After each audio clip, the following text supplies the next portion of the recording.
L'information importante, c'est que le ministère burkinabé des Affaires étrangères a bel et bien écrit une lettre au ministère français des Affaires étrangères. Deuxième paragraphe. Est-ce qu'il y a une information importante? Oui. C'est qu'il y a un accord qui existait depuis le 17 décembre 2018 entre le Burkina et la France à propos des éléments de l'armée française stationnant sur le sol burkinabé. Le troisième paragraphe, quelle information importante il y a? Il y a l'information qu'avant l'accord de 2018, il y avait un accord de 2015 qui était la base de la coopération militaire entre les deux États. Eh bien, maintenant, on passe au quatrième paragraphe. Le quatrième paragraphe cite l'article 16 et le point 3 de l'accord en vigueur, l'accord du 17 décembre 2018, qui dit que chaque partie peut dénoncer. C'est-à-dire qu'il est prévu dans l'accord que chaque partie, la France ou le Burkina, peuvent dénoncer cet accord. Comment la dénonciation se fait-elle? Est-ce qu'elle se fait par coup de téléphone? Est-ce que le président, je ne sais pas, burkinabé, prend son téléphone rouge et appelle son collègue français pour lui dire « je dénonce » ou est-ce que le président français prend son téléphone rouge pour appeler le président burkinabé pour lui dire « je dénonce » Non, ce n'est pas ce qui est prévu dans l'accord. Ce n'est pas une affaire de téléphone. C'est une affaire écrite. Parce qu'il il a dit que la dénonciation se fait par le biais d'une notification écrite. Notification écrite. Ça là, c'est un écrit, n'est-ce pas? Une notification écrite. Donc, il n'y a pas de conversation téléphonique dessus. Si l'une des parties, l'État français, le gouvernement français ou le gouvernement burkinabé écrit la lettre pour dire « je dénonce l'accord », c'est valable. Car la seule manière de dénoncer l'accord, c'est une notification écrite. Et on apprend toujours dans le paragraphe 4 que l'application de la dénonciation doit avoir lieu 1 mois après réception de la notification écrite. Comme la notification écrite a été faite le 18 janvier 2023, c'est-à-dire que le courrier que voici a été envoyé aux autorités françaises, soit à travers l'ambassade, soit directement au ministère des Affaires étrangères français, il s'ensuit que l'entrée en vigueur de la dénonciation, on peut l'imaginer à partir du 18 février 2023, puisqu'il y a un délai d'1 mois qui est prévu dans l'accord. Voilà pourquoi le paragraphe 5 est extrêmement important. Il est écrit en une seule ligne, c'est une seule phrase. Il est écrit en 2 lignes et en une seule phrase. Le paragraphe 5. Il n'est pas ambigu. Il n'y a rien qui mérite d'être clarifié dedans. Il dit ceci. Le gouvernement du Burkina Faso vient par la présente dénoncer et mettre fin dans son entièreté à l'accord ci-dessus évoqué. Donc l'accord qui régissait la présence des soldats français sur le sol burkinabé est dénoncé. Et dès lors qu'il est dénoncé par une notification écrite, conformément à l'article 16, alinéa 3, l'application de cette dénonciation commence 1 mois après la notification, c'est-à-dire à partir du 18 février 2023. Mais je dis, est-ce que c'est clair pour tout le monde? Mes chers amis, vous êtes déjà pratiquement, vous êtes plus de 5000 personnes maintenant en direct. 3120 pratiquement, donc, ou 3137 sur YouTube. Et vous êtes 1852 sur... vous êtes 1152 pratiquement. Non, vous êtes 1889 sur Facebook. Donc, on est vraiment ici pratiquement plus de 5000 personnes. Est-ce que c'est clair? Bon, si c'est clair, est-ce que ça doit être clarifié? Je recommence. Si c'est clair, est-ce que ça doit être clarifié? Est-ce qu'il faut d'autres clarifications? Si on se réfère à l'accord et à l'article 16.3, est-ce que ça doit être clarifié? Est-ce que le paragraphe 5 est flou? Je relis. Le gouvernement du Burkina vient par la présente dénoncer et mettre fin dans son entièreté à l'accord ci-dessous évoqué. En français facile, ça veut dire, conformément à ce sur quoi nous nous étions entendus, prenez 1 mois pour quitter, enlevez vos militaires de notre sol. Partez pacifiquement, gentiment, comme ça avait été prévu dans l'accord. C'est ce que le Burkina dit. Donc, l'avant-dernier paragraphe dit, au regard du délai de préavis d'1 mois, donc il y a un préavis là, d'1 mois imposé par le dit accord, en cas de sa dénonciation, le ministère des Affaires étrangères apprécierait qu'une diligence particulière soit accordée à la présence des réceptions. C'est-à-dire que le Burkina Faso dit à la France de faire vite. Le mot diligence renvoie à la vitesse. Il faut bien utiliser les 1 mois qui vous sont donnés. Le Burkina veut que la loi qui a été mutuellement mise en place avec la France soit entièrement respectée. Voilà pourquoi il signale à son partenaire français de respecter toute la loi. donc de respecter l'article 16.3 de l'accord du 17 décembre 2018. Vous comprenez?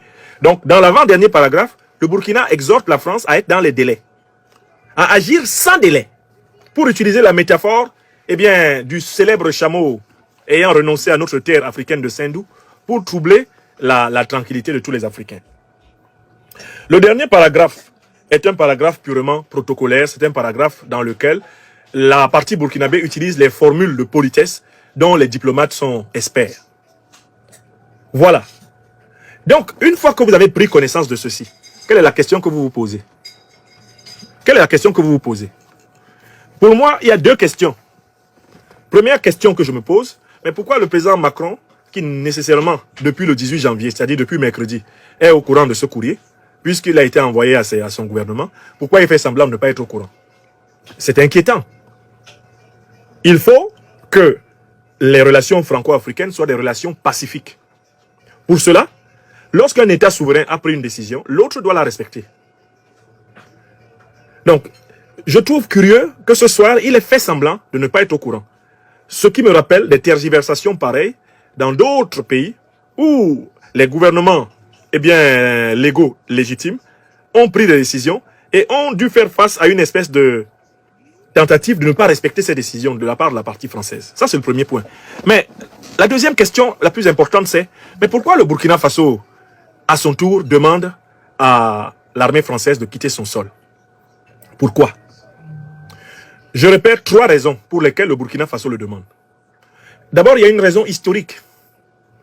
Tous les peuples africains ne veulent plus de la présence des troupes des anciennes puissances coloniales et négrières sur leur sol. Écrivez ça. C'est une revendication partagée par l'écrasante majorité des peuples africains. L'écrasante majorité des peuples africains ne veut plus de la présence des armées coloniales sur leur sol. Que vous alliez en Afrique centrale, en Afrique de l'Ouest, en Afrique du Nord ou en Afrique australe, les Africaines et les Africains ne veulent plus de l'occupation militaire occidentale. Ils ne veulent plus de l'occupation militaire étrangère. Cela a trop duré et cela date au moins du XVIe siècle. Ça fait 6 siècles qu'on en bave et on en a marre. Ça, c'est la raison historique. Les peuples africains aspirent à la rupture historique avec la tutelle militaire de l'Occident. La tutelle militaire de qui que ce soit. La coopération militaire, par exemple, russo-africaine, n'est pas une coopération de tutelle. La Russie n'a pas vocation à imposer sa langue, à imposer sa monnaie et à choisir les dirigeants africains à la place des Africains. Non. Les Africains ne veulent pas passer d'une colonisation à une autre. Ils ne veulent plus de colons. Ça, c'est la première raison. Deuxième raison. Je vais appeler cette raison-là une raison, on va dire, factuelle, qui a rapport avec le bilan. L'armée française s'était installée en 2018 au Burkina pour aider l'État burkinabé à combattre le terrorisme. Quand elle s'est installée pour aider, faisons un bilan ne serait-ce que de 2018 à 2023, ça fait 5 ans. Quelle est la situation? La situation de l'invasion terroriste au Burkina en 2018 est moins grave que la situation de l'invasion terroriste maintenant, en 2023, au Burkina. Autrement dit, l'armée française a échoué à vaincre aux côtés de l'armée burkinabé les terroristes qui attaquent le pays. Donc, la deuxième raison est toute simple. L'échec de la lutte antiterroriste dans le cadre de l'alliance franco-burkinabé. C'est un échec flagrant. C'est un échec affligeant. C'est un échec choquant. Et cet échec à lui tout seul exige que les cartes soient remises à plat. Donc la deuxième raison, c'est ça. Si les Burkinabés demandent à l'armée française de partir, ce n'est pas simplement le solde du passé colonial, ça c'est vrai, c'est aussi le solde de l'échec de la lutte antiterroriste ensemble. Maintenant, on passe à la troisième raison. Il y a une troisième raison. C'est une raison géopolitique et géostratégique majeure, qui d'ailleurs explique l'échec de la lutte antiterroriste.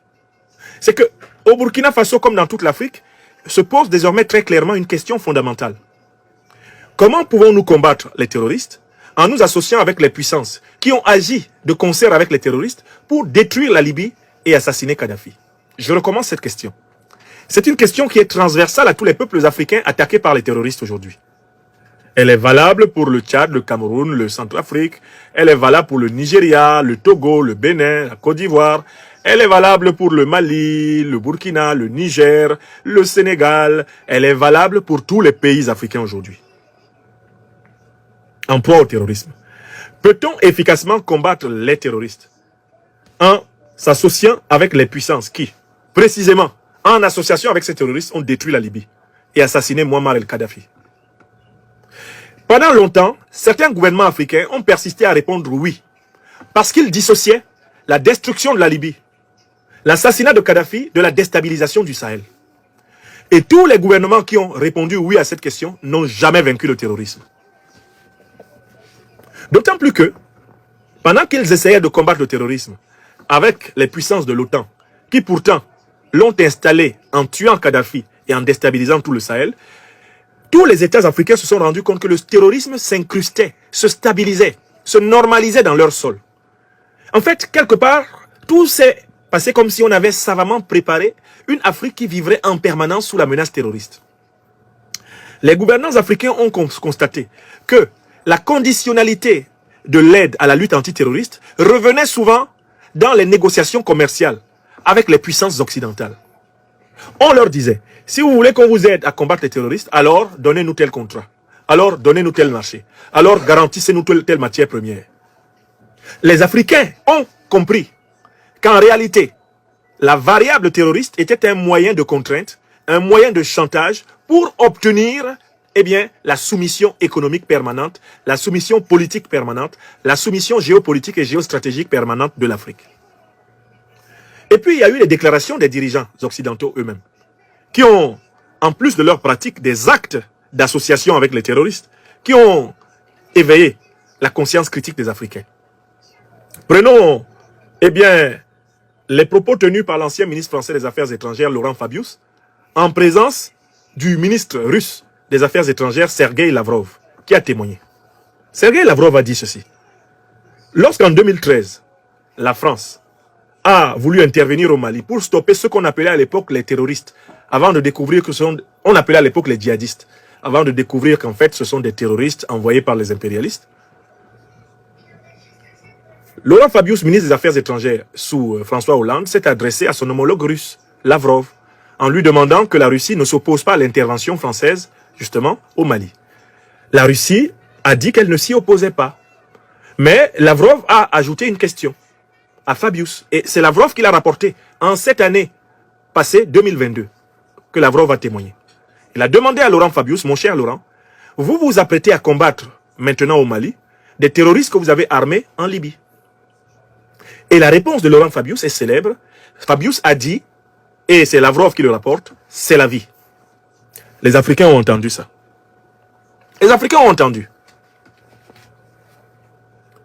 Ce qui s'est passé lorsque l'armée française est venue intervenir au Mali. Et lorsque, d'abord forçant la main au Mali, elle est descendue au sol avec 4500 hommes. Alors que le 9 janvier, le courrier de Dioncounda demandait uniquement, il était président par intérim du Mali, un appui feu aérien et une aide en renseignement. Mais les Maliens ont tiqué quand leur armée de terre, aidée par la France, ayant reconquis Gao et Tombouctou, voulait monter pour parachever, boucler la reconquête de leur territoire national sur Kidal, et lorsqu'elle en a été empêchée physiquement, arme au poing, par l'armée française.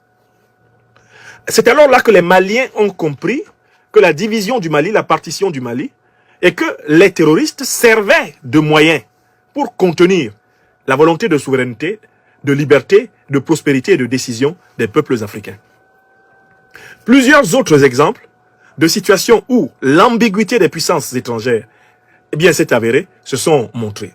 Notamment, leur attitude envers les demandes en dotation d'armes des Africains. La lenteur avec laquelle, les difficultés que les Africains, francophones notamment, détenteurs du CFA, ont eu à s'approvisionner en armes sur le marché international des armes, leur ont montré qu'on ne voulait pas qu'ils soient capables de vaincre les terroristes. Voilà autant de faits qui ont brisé la doctrine de la bonne foi, de la sincérité, de la contribution des puissances occidentales à la lutte antiterroriste au Sahel et en Afrique. Les Africains n'y croient plus. Ce n'est pas la peine de nous torturer, de nous persécuter, de nous traquer. Ce n'est pas la peine de chercher à nous frapper. Ce n'est pas la peine de chercher à faire du tort Parce que nous professons cette évidence. Les Africains ne croient pas que ceux qui ont tué Kadhafi, parce que Kadhafi voulait créer une monnaie or continentale, ceux qui ont tué Kadhafi, parce que Kadhafi risquait de délivrer l'Afrique de la suprématie du dollar et de l'euro, comme l'ont révélé les mails de Mme Hillary Clinton, les Africains ne croient pas que ceux qui ont fait ça soient sincèrement des partenaires fiables pour déloger ceux avec qui ils ont détruit la Libye. Voilà pourquoi la nouvelle doctrine de l'Afrique, en la matière, la nouvelle doctrine de l'Afrique est très claire. En la matière, la nouvelle doctrine de l'Afrique est très claire. Excusez-moi, je vais mettre un peu d'énergie sur une de mes machines qui risque de se couper. La nouvelle doctrine africaine est très claire. On va combattre les terroristes, mais sans s'appuyer sur des puissances qui ont facilité leur présence chez nous. Voilà la doctrine. Et cette doctrine a été hautement et courageusement définie au Mali. C'est cette doctrine qui a été reprise au Burkina. Et c'est elle qui va s'imposer, je le crois, partout. Elle va s'imposer au Niger, que Bazoum le veuille ou non. Elle va s'imposer partout où les Africains sont confrontés au terrorisme. Et ils sont obligés de sortir de leur dépendance envers les puissances qui ont détruit la Libye et déstabilisé le Sahel pour construire des alliances souveraines, des alliances qui ne soient pas sous contrôle de ces puissances et bouter les terroristes hors d'Afrique. C'est dans le cadre de ce processus que le Burkina a décidé. Et la décision du Burkina est claire. C'est celle que n'a pas prise Kaboré. C'est celle que n'a pas prise Damiba. Et c'est pour cela qu'ils sont tombés. Le capitaine Ibrahim Traoré, en prenant cette décision, montre très clairement qu'il se connecte vraiment à la dynamique sankariste, à la dynamique émancipatrice, à l'idéologie panafricaniste multiséculaire. C'est ce qu'il montre. Et par là, il clarifie le jeu politique, le jeu géopolitique, le jeu géostratégique burkinabé et ouest-africain. Une alliance forte va donc apparaître entre le Mali et le Burkina Faso dans ces conditions de clarification. Et je vous donne une preuve que cette alliance va être forte. Les 60 femmes récemment enlevées par les terroristes ont été libérées grâce à une opération conjointe des armées burkinabées et maliennes. C'est très bon signe. Là où il n'y a plus en réalité de puissance qui, d'une certaine façon, interfère, exploite et essaye de fragiliser les Africains pour les maintenir dans la dépendance à l'aide au développement, dans la dépendance au CFA, dans la dépendance à la tutelle néocoloniale. Partout où ce n'est plus possible, des synergies efficaces entre les Africains apparaissent, comme celle qui a permis la libération des 60 femmes, par le concours avec l'armée burkinabé de l'armée malienne. Nous saluons les deux armées africaines qui maintenant sont en train d'être dans des conditions de pleine coopération mutuelle maximale pour prendre en étau les criminels terroristes financés par l'impérialisme, armés par l'impérialisme, qui sont chargés de déstabiliser l'Afrique pour forcer les gouvernements africains à brader sans cesse leurs richesses naturelles pour les impérialistes. Voilà les raisons. Voilà les choses dites, je l'espère, de la manière la plus claire possible. Et je pense que cela n'a besoin d'aucune clarification. La lettre officielle du Burkina Faso est là. Cette lettre respecte ce que prévoyait l'accord de décembre 2018, l'accord franco-burkinabé. Et le gouvernement burkinabé a appliqué la lettre. Nul besoin dans cette affaire d'appeler le chameau ou de prendre le chameau au téléphone.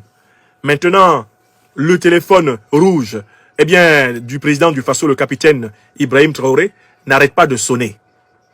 Il n'arrête pas de sonner, d'autant plus qu'on avait tenté de le tromper en envoyant il y a une semaine de cela un certain Umaro Sissoko Embalo pour le maintenir dans le giron de la fausse solution, de la pseudo-solution.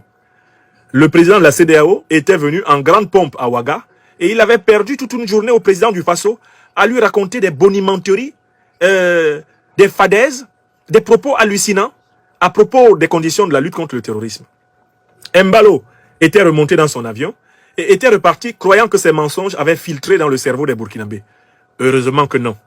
Ils l'ont entendu, mais d'une oreille bien sourde, car ils ont bien compris que sans une stratégie de lutte souveraine contre les terroristes, point de victoire. Donc, le téléphone rouge du président Traoré n'arrête pas de sonner, mais il est occupé à défendre son peuple et il ne décroche pas. Selon les nouvelles qui me parviennent, le monde entier est sur son téléphone. Ça n'arrête pas. Cring, cring, cring, cring. Le président Traoré, lui, il n'est même plus à côté de son téléphone. Il est concentré sur eh bien, son action en faveur de son peuple et il ne prend pas inutilement les gens au téléphone, car pour lui, ce qui est dit est dit.